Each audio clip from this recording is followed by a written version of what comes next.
하나님의 말씀은 예레미야 9장 23절에서 24절 말씀, 여호와께서 이와 같이 말씀하시되 지혜로운 자는 그의 지혜를 자랑하지 말라. 용사는 그의 용명을 자랑하지 말라.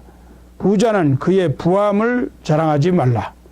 자랑하는 자는 이것으로 자랑할지니 곧 명철하여 나를 아는 것과 나 여호와는 사랑과 정의와 공의를 땅에 행하는 자인 줄 깨닫는 것이라. 나는 이 일을 기뻐하노라. 여호와의 말씀이니라. 아멘. 내일 6월 25일은 한반도에서 동족상잔의 비극이었던 한국전쟁이 일어난 지 68주년이 되는 날입니다. 1950년 6월 25일 일요일 새벽 4시에 일어난 한국전쟁은 북한 인민군이 242대의 전차를 앞세우고 남한을 공격해 온 것이 그 시작입니다. 1950년 6월 25일부터 1953년 7월 27일까지 3년 1개월 2일 동안 벌어진 전쟁으로서 한국군 사망자가 13만 8천여 명, 부상자가 45만여 명, 실종자까지 모두 포함하면 60만 9천여 명, 북한군 사망자와 부상자가 52만여 명, 실종자까지 모두 포함하면 80만 명이라고 하고, 워싱턴 DC에 있는 한국전쟁 참전기념공원의 그 기념 조성물에 조각된 기록에 의하면 미군 사망자가 5만 4,246명, 유엔군 사망자가 62만 8,832명, 미군 부상자 10만 3,284명, 유엔군 부상자 106만 4,453명, 실종자가 미군이 8,177명, 유엔군이 47만 267명, 미군 포로가 7,140명, 유엔군 포로가 92,970명으로 그 엄청난 피해를 가히 짐작할 수 있습니다. 6.25 전쟁은 사회 경제적인 측면에서도 큰 피해를 남겼습니다. 남한의 경우에 일반 공업시설의 40%가, 북한은 전력의 74%가, 연료공업이 89%가, 화학공업의 70%가 피해를 입었습니다. 이렇게 많은 피해를 입힌 한국전쟁이 휴전협정으로 미완의 전쟁으로 아직까지 남아있으면서 65년의 세월이 흘러가고 있습니다. 몇 달 전까지만 해도 북한의 핵 개발과 실험 발사 그리고 유엔 제재 결의 등으로 일촉즉발의 전쟁 위기가 고조되어 있었는데, 지난 4월 27일 판문점 평화의 집에서 남북한 정상 간의 만남이 이루어진 후 한반도 평화 무드가 조성되고 급기야는 우여곡절 끝에 지난 6월 12일은 싱가포르에서 미국의 트럼프 대통령과 조선민주주의 인민공화국 김정은 위원장 간의 세기의 역사적인 만남, 미북 정상회담이 이루어졌습니다.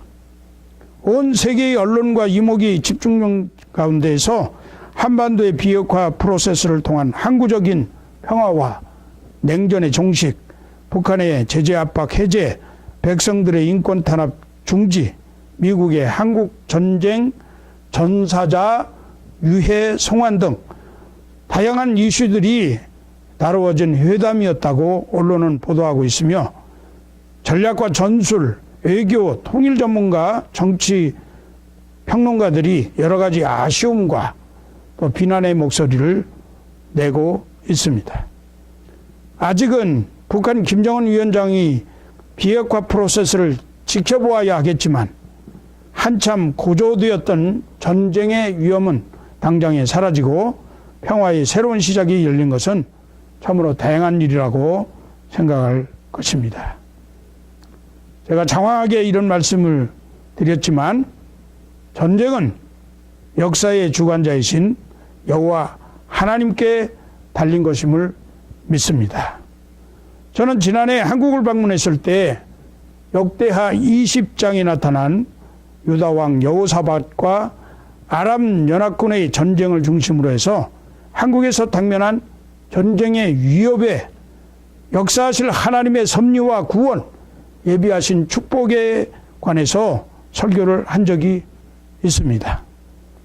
마치 암몬과 모압, 마온 등 아랍 동맹국들이 유다를 침공해 오듯이 미국, 중국, 일본, 러시아 등 세계 열강 속에 쌓여서 그들의 정치적인 이해관계 때문에 냉전의 희생양이 되어가지고 북한의 핵실험과 미사일 발사에 대적할 능력도 없이 어떻게 할 줄 알지 못하고 우왕좌왕하는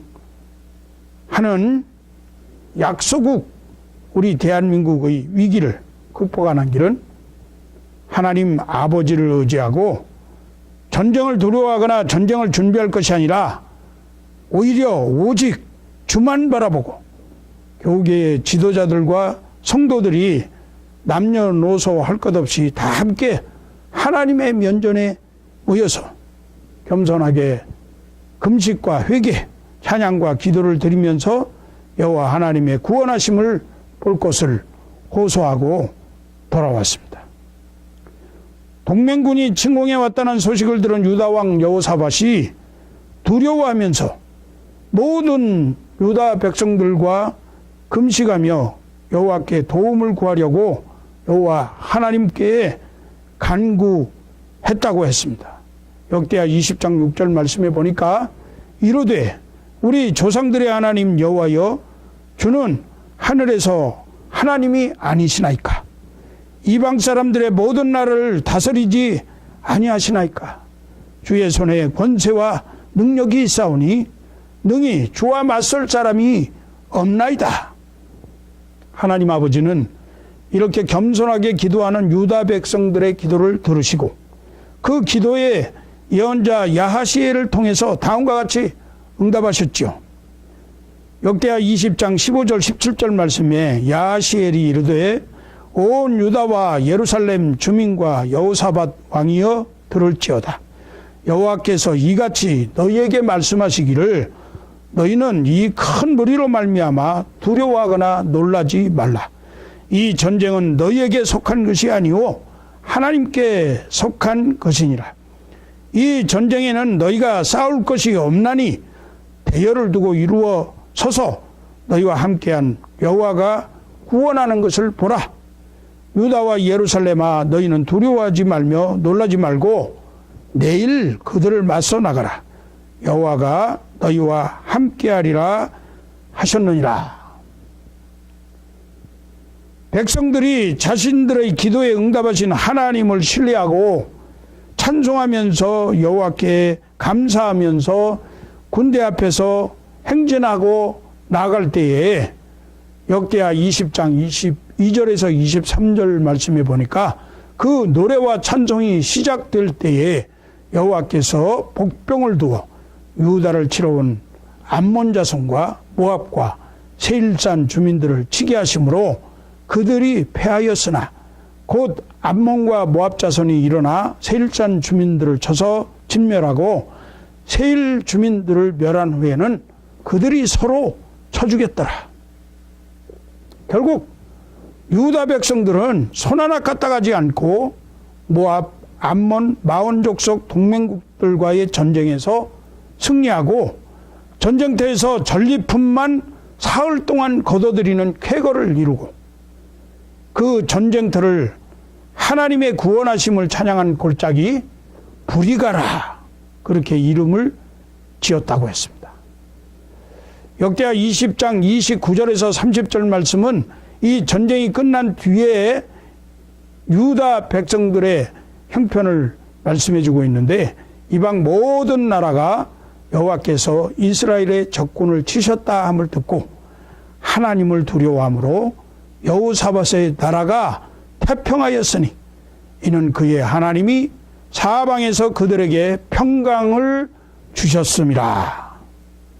역사를 주관하시고 세상 모든 나라를 통치하시며 주권자를 세우시는 여호와 하나님 아버지께서 지금도 한국의 전국 방방곡곡에서 우리 성도들이 새벽마다, 수요일 저녁마다, 금요일 저녁마다, 주일 예배 때마다 간절히 드리는 기도와 찬양을 들으시어 이번 남북 정상회담, 미북 정상회담을 통해서도 전쟁의 위기 가운데에서 민족을 구원하시고 새로운 세계 평화의 시대를 만들어 주시고 국민이 태평하고 평강을 누리는 대한민국 통일의 길을 열어주시리라고 확신합니다. 아멘.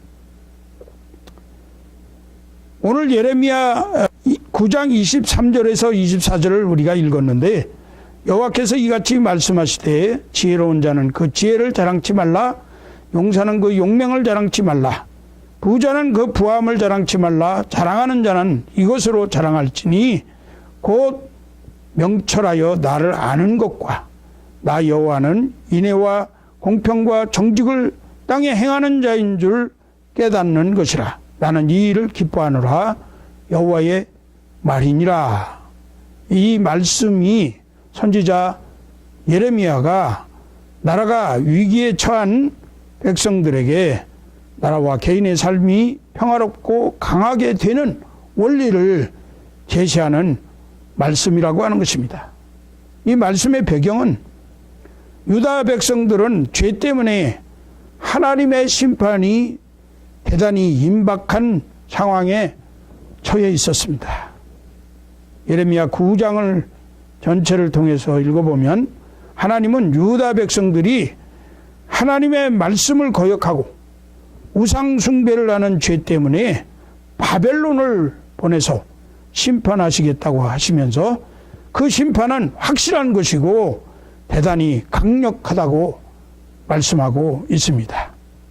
예레미야 9장 13절에서 16절 말씀에 여호와께서 말씀하시되 이는 그들이 내가 그들의 앞에 세운 나의 율법을 버리고 내 목소리를 순종하지 아니하며 그대로 행하지 아니하고 그 마음의 완악함을 따라 그 조상들이 자기에게 가르친 바알들을 따랐습니다. 그러므로 만군의 여호와 이스라엘 하나님께서 이와 같이 말씀하시느니라. 보라, 내가 그들 곧 이 백성에게 쑥을 먹이며 독한 물을 마시게 하고 그들과 그들의 조상이 알지 못하던 여러 나라 가운데에 그들을 흩어버리고 진멸되기까지 그 뒤로 칼을 보내리라 하셨느니라. 하나님이 자기 백성을 이렇게 심판하시겠다고 말씀하시면 자녀된 백성들은 마땅히 회개의 눈물을 흘리는 반응이 있어야 합니다. 자신을 죽이겠다고 하는데 살려달라고 애원하며 통에 잡아가는 그런 심정이 당연한 것이죠. 그런데 유다 백성들은 하나님이 심판하신다고 하는데도 눈물로 회개하지 않는다는 것이 문제였습니다. 오히려 조금 있으면 바벨론이 쳐들어와서 망하게 되는 이러한 상황 가운데에서 유다 백성들은 쓸데없는 자기 자랑을 하고 있는 것입니다. 우리에게는 지혜가 있다, 용맹스러움이 있다, 용사가 있다, 전쟁이 나도 먹고 살 만한 재물을 쌓아 놓았다. 이렇게 얘기하면서 자신들의 지혜와 용맹과 재물을 자랑하고 있었던 것입니다. 이런 배경에서 오늘 본문 말씀이 기록되어진 것입니다.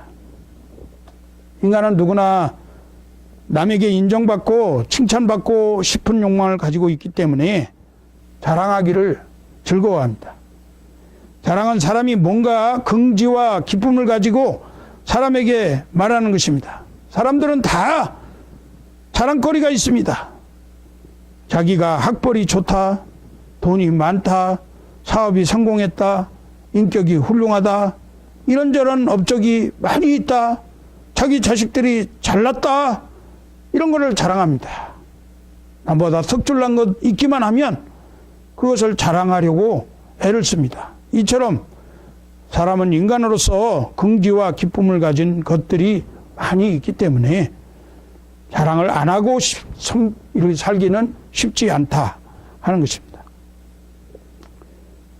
그런데 하나님은 본문 말씀을 통해서 자랑하지 말아야 할 것도 있고 자랑해야 할 것도 있다고 말씀하십니다. 자랑하지 말아야 할 것을 우리가 살펴보겠습니다. 9장 23절에 여호와께서 이와 같이 말씀하시되 지혜로운 자는 그의 지혜를 자랑하지 말라. 용사는 그의 용맹을 자랑하지 말라. 부자는 그의 부함을 자랑하지 말라. 지혜를 자랑하지 말라는 말씀은 개인의 정치적 수단과 기교, 능력이나 외교적인 수단을 부리지 말고 그것을 의지하지 말라는 뜻입니다.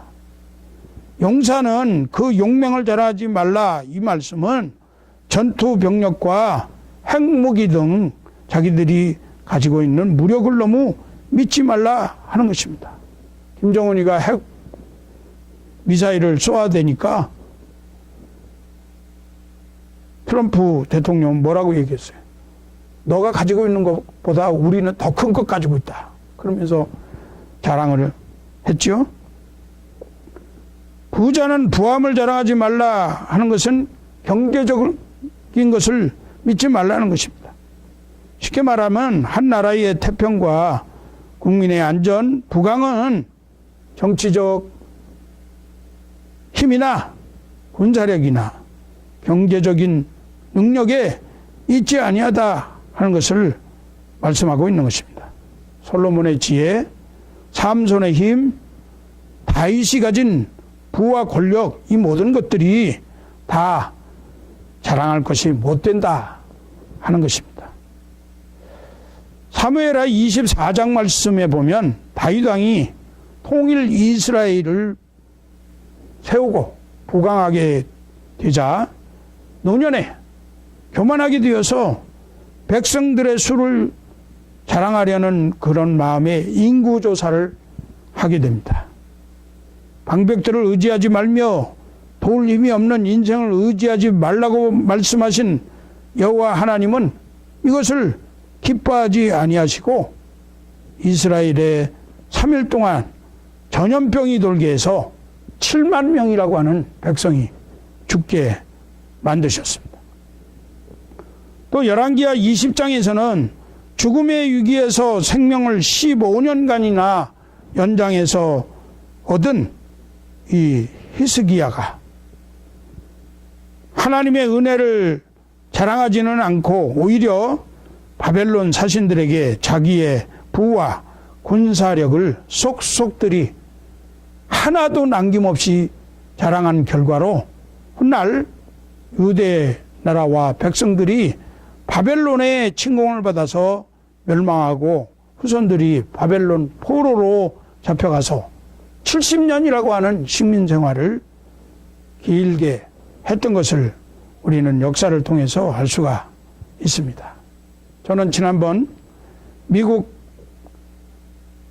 정상회담에서 트럼프 대통령이 산책을 하다가 김정은 위원장에게 마치 강대국의 힘을 자랑하듯이 야수라 불리는 자신의 경호용 리무진 캐딜락 원을 자랑하는 모습을 보면서 이 히스기야 왕이 생각이 나고 참 미묘한 감정이 떠오르는 것을 느꼈습니다. 고린도전서 1장 19절에서 21절 말씀은 기록된 바 내가 지혜 있는 자들의 지혜를 멸하고 총명한 자들의 총명을 폐하리라 하였으니 지혜 있는 자가 어디 있느냐? 선비가 어디 있느냐? 이 세대의 변론가가 어디 있느냐? 하나님께서 이 세상의 지혜를 미련하게 하신 것이 아니냐? 하나님의 지혜에 있어서는 이 세상이 자기 지혜로 하나님을 알지 못하고 하나님께서 전도에 미련한 것으로 있는 자들을 구원하시기를 기뻐하셨다. 하나님은 세상 지혜와 지식을 업신여기시는 분이십니다. 무전유죄, 유전무죄라 하는 말이 생겨날 만큼 재물은 이 세상을 살아가는데 위력이 많이 있습니다. 부자는 망해도 3년이 간다고, 재물이 많은 사람은 망해도 성이 견고한 것 같이 금방 망하지 않습니다. 이처럼 재물은 큰 위력이 있지만 그럼에도 불구하고 두 가지 결정적인 약점이 있는데, 하나는 재물은 영원하지 않다는 것이고, 또 하나는 이 재물이 하나님의 심판과 진노를 푸는데 조금도 효과를 보지 못한다는 것입니다. 재물은 선한 것이므로 사람이 열심히 일해서 벌어야 되지만 재물을 의지할 것이나 자랑할 것은 못 된다는 말씀입니다. 잠언 10장 15절 말씀에 부자의 재물은 그의 견고한 성이요 가난한 자의 궁핍은 그의 멸망이니라. 잠언 11장 28절은 자기의 재물을 의지하는 자는 패망하려니와 의인은 푸른 잎사귀 같아서 번성하리라. 잠언 27장 24절은 대저 재물은 영영이 있지 못하나니 면류관이 어찌 대대에 있으랴. 사랑하는 성도 여러분, 하나님의 말씀은 이렇게 교훈하고 있습니다. 고린도전서 4장 7절 말씀에 누가 너를 남달리 구별하였느냐? 네게 있는 것 중에 받지 아니한 것이 무엇이냐? 네가 받았은즉 어찌하여 받지 아니한 것 같이 자랑하느냐? 우리가 가지고 있는 것 모두 다 하나님께서 주신 것입니다. 믿습니까? 두 번째 우리가 생각할 것은 자랑해야 할 것인데, 사람의 자랑을 별로 탐탁하게 여기지 않는 하나님께서 오늘 본문 말씀에서 한 가지는 자랑하라고 말씀하시고 계세요. 24절 말씀에 자랑하는 자는 이것으로 자랑할지니 곧 명철하여 나를 아는 것과 나 여호와는 사랑과 정의와 공의를 땅에 행하는 자인 줄 깨닫는 것이라. 나는 이 일을 기뻐하노라. 여호와의 말씀이니라. 지혜롭고 명철해서 하나님을 아는 것을 자랑해라. 즉 하나님을 아는 지식은 자랑을 하라고 말씀하고 계십니다. 왜냐하면 하나님을 아는 지식이 우리 인간의 현세와 내세에 가장 중요하기 때문입니다. 우리가 믿는 여호와 하나님이 진정하고 유일한 하나님이라고 알고 믿으십니까? 세상에는 하나님이 없다고 알고 있습니까? 아니면 하나님이 있어도 많다고 알고 있습니까? 즉 하나님을 어떻게 알고 있느냐 하는 이 질문에 대한 대답이 우리들의 현재 삶의 방향과 내세의 삶을 결정해주는 중요한 척도가 되는 것입니다. 즉 하나님을 알고 예수 그리스도를 안다는 것, 그것이 영생이기 때문에 그렇습니다. 요한복음 17장 3절 말씀에 영생은 곧 유일하신 참 하나님과 그가 보내신 자 예수 그리스도를 아는 것이니라. 오늘 이 자리에 참석하신 우리 성도님들은 이 영생을 소유하신 줄로 믿습니다. 참 유일하신 하나님과 그가 보내신 예수 그리스도를 아는 지식에 통달한 우리 성도님들이신 줄로 저는 믿습니다. 하나님은 이 땅에 인애와 공평과 정직을 행하시는 하나님이십니다. 인애는 사랑입니다. 하나님은 우리를 사랑하시는 하나님이시고 또 공의로운 하나님이십니다. 그런데 그 인애와 사랑과 공의가 조화되어서 나타나는 것이 바로 예수 그리스도의 십자가입니다. 십자가에서 우리의 죄를 다 갚으시고 형벌을 대신 받으심으로 죄값을 치르시고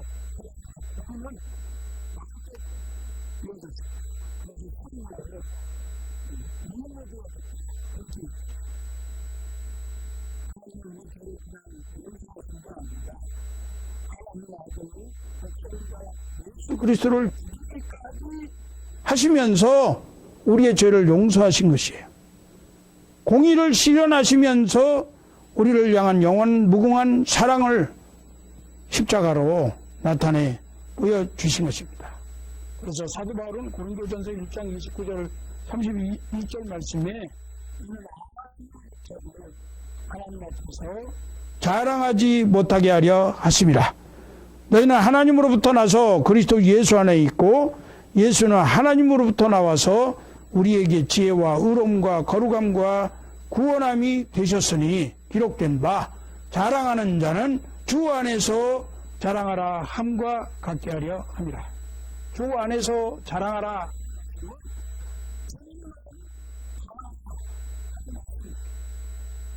이제 말씀을 맺습니다. 우리에게도 하나님이 허락하시는 자랑이 있습니다. 하나님이 기뻐하시는 자랑이 있습니다.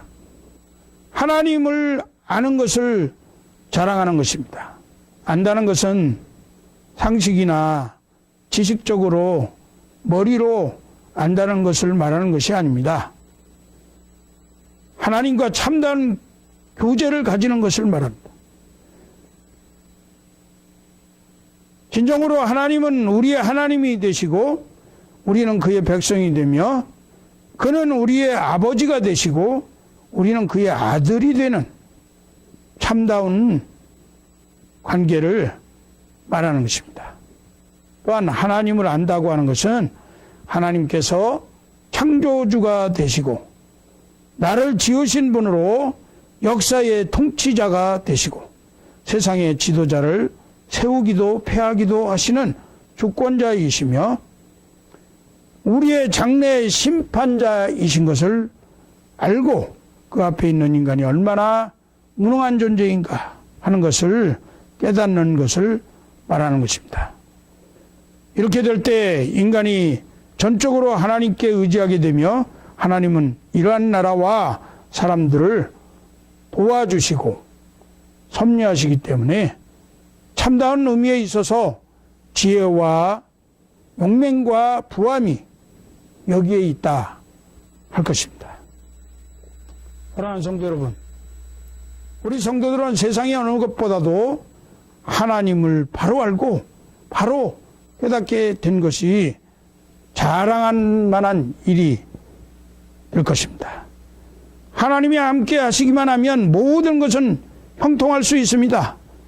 애굽에 팔려가서 종살이하던 요셉과 같이 큰 나라를 다스리는 정치가가 될 수도 있고, 양을 치던 목동 다윗이 거인 골리앗을 물리치고 하나님의 마음에 합한 사람이 될 수 있었던 것 같이 우리도 하나님을 기쁘시게 하는 삶을 살 수가 있고, 에스더와 같이 가난한 고아가 왕후가 되어서 자기 민족을 해방시키는 놀라운 역사도 일으킬 수가 있는 것입니다. 이에 시편 기자는 이렇게 노래했습니다. 시편 20편 7절에 어떤 사람은 병거, 어떤 사람은 말을 의지하나 우리는 여호와 우리 하나님의 이름을 자랑하리로다. 시편 119편 56절에서 57절은 내 소유는 이것이니 곧 주의 법도들을 지킨 것이니이다. 여호와는 나의 분기시니 나는 주의 말씀을 지키리라 하였나이다. 사랑을 행하시는 하나님을 자랑하는 인생들이 되십시오. 약한 자를 강하게 하시는 하나님을 자랑하는 인생들이 되십시오. 가난한 자를 긍휼히 여기시는 하나님을 자랑하는 인생들이 되십시다.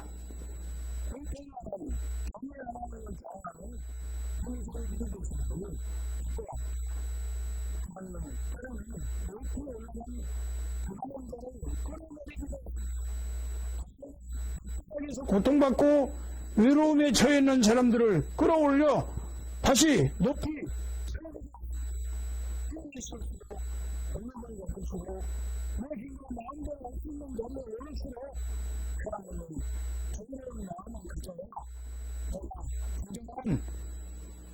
힘을 가진 사람이 될 수 있는 줄로 믿습니다.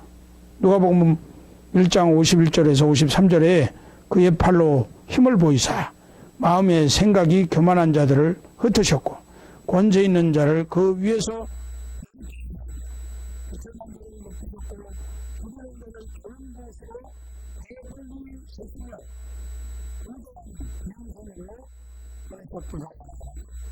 마리아는 노래했습니다. 하나님은 천지 만물의 창조자요 인간의 생사화복의 주관자요 복의 근원이십니다.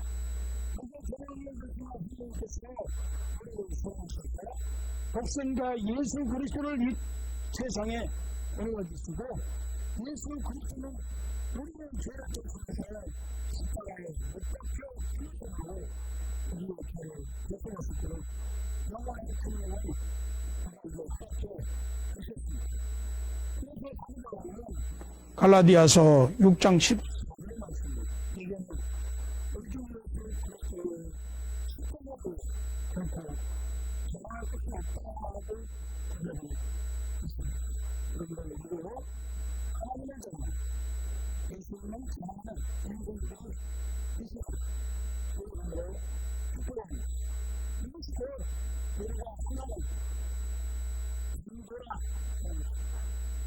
우리가 하나님의 정말에 정도는 이루어집니다. 기도합니다.